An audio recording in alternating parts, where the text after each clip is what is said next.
Ready. Ready? Hi guys. So in my previous videos, I would have shown you how to basically convert the geometric figure into organic, make it more realistic, add in more details. Um, so we have the basic template here. I just want to quickly review that and then move on to making it look more three-dimensional by adding tones or value, in other words. And I'm going to just show you the different toning techniques that can be used based on how comfortable you are with the different choices that you have. All right, so I have my dry erase board, so this should make it easier for you to erase. And if you get yourself one of these, it's a good board to practice. You got to do a lot of drawing in order to master your technique, your drawing techniques. All right, so I have a brighter dry erase marker here. I would have done the sketch of the figure using a Sharpie. So here we go. So I use a larger marker in order to show you the difference between the organic and the geometric lines. So here we go. And I'm gonna just do it pretty quickly because when you talk about organic, you're talking about free flowing, and it's just easy. It's not too much restriction there. Getting those curves, a more realistic definition of the figure.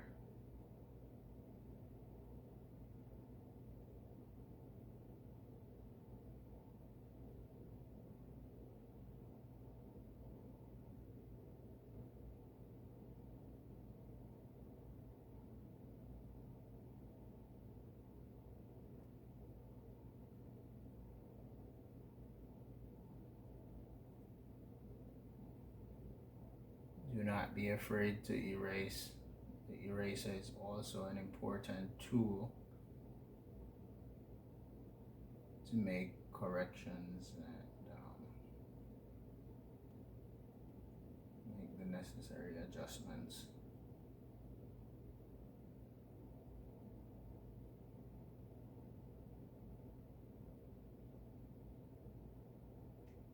So I'm going to use both two different mediums, the dry erase board, and I'm also going to use the actual drawing papers that you would get from a drawing book. And I'm also going to use charcoal.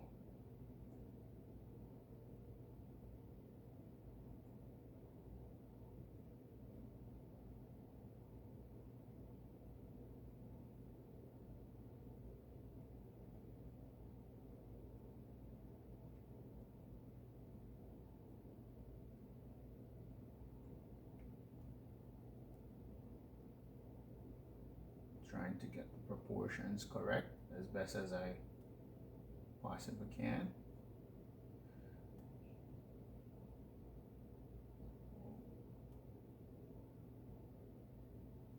All right, there you have it. So she's holding on to a vase, a ceramic piece, pottery, a large jar, or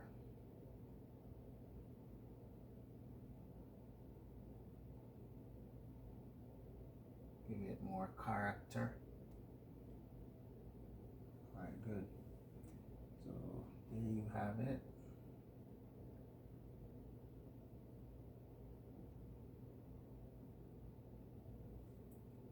All right, good. That's how we started. So let's look at the different shading techniques. This one is called stippling. Stippling is a buildup of dots or strokes. They're traditionally used, they're commonly known right across the world. In different art textbooks, you're gonna see these at the lowest level to the highest level, these toning techniques. All right, stippling, then you're gonna have hatching, which is a buildup of parallel lines. Then you're gonna have cross hatching, as the word suggests, cross. So it's gonna be lines crisscrossing each other. And these may be classified as shading techniques or toning techniques.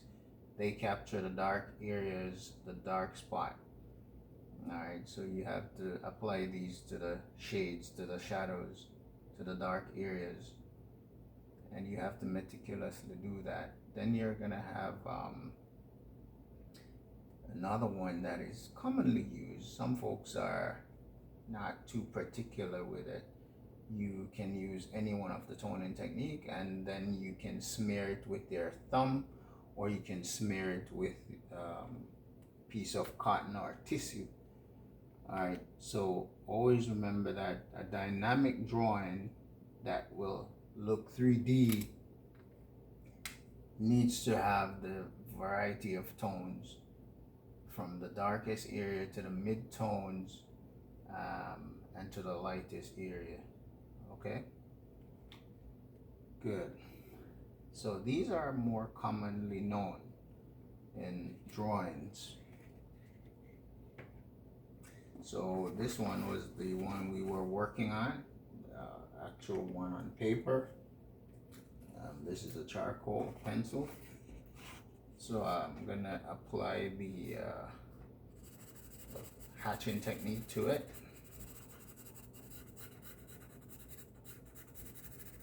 And I'm gonna choose to make the light source come from the right hand corner of my page. So we talk about light shining from that section, then you're gonna have the cast shadows on the left side of in the space. Good. So light and dark helps us to see form different from space. We are able to differentiate the form from the space. If that's not the case, then if it's just total absence of light, we would only see one flat black space. But because there's light, there's darkness, there's mid-tones, I'm gonna put in the darkest dark. I'm gonna try to cover the area quickly. Because I'm a painter, I sometimes do a lot of quick gesture drawings. I do not always put in details, just for you to understand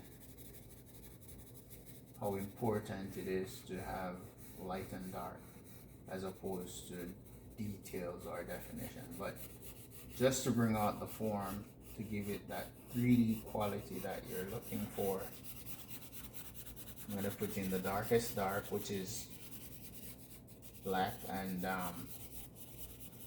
eventually I'm going to teach you about the value scale and how it is. So it's kind of the reverse teaching, because you need to understand the value scale and then you're able to apply it. The value scale is a principle in drawing that you have to understand and then apply. We're actually applying that principle right now from the darkest dark, which is the opposite of the light, which is interpreted as black, or if you were doing paintings, you don't necessarily have to use black. You can mix the black, the shade, with all the dark colors,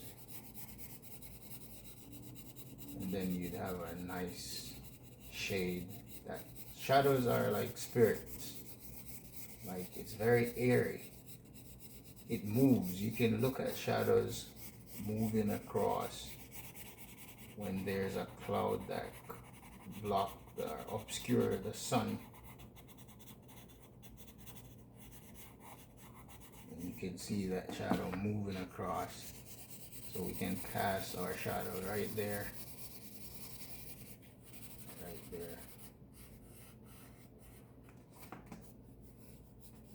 It's very important that we apply these to make our drawings 3D, or give you a realistic interpretation of what's really there.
In the darkest dark, which is the opposite of the light, and you start putting midtones, and you can smear it if you want to, remember, if you know. So this is a cross hatching, but you can smear if you want softer midtones. You don't have to. You can still achieve that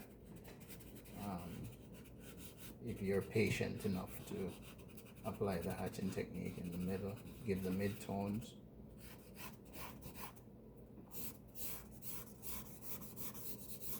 Put in some deeper shades. Make it look dynamic.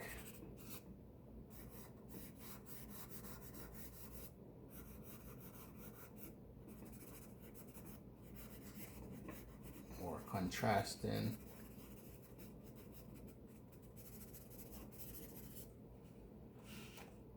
So pretty much you come up with this. Hope you enjoy, and please remember to subscribe as